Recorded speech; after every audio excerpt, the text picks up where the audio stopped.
No niin, tässä on kettupilli GHJ, joka on tällainen yleisesti käytetty tubepilli ketun pyyntiin. Ja tällaisen ongelmahan on se, että tällä lähtee huurtumaan ja muodostuu kondenssivettä ja sitten alkaa ääni tökkimään. Ja tästä ongelmasta pääsee eroon niin, että puhaltelun sijaan imee tää pillis läpi, eli puhaltamalla lähtee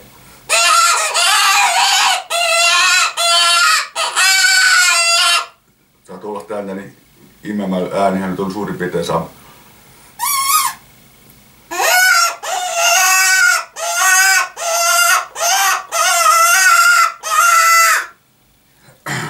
Sellainen. Sitten tässä kupeessa on pikkupilli, joka on tehokas, kun tämän läpi imetään.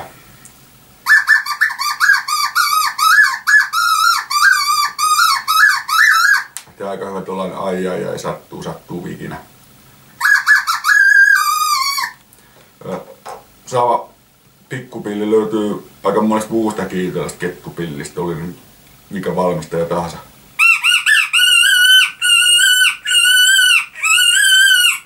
Häydellisen mallia. Primoksesta löytyy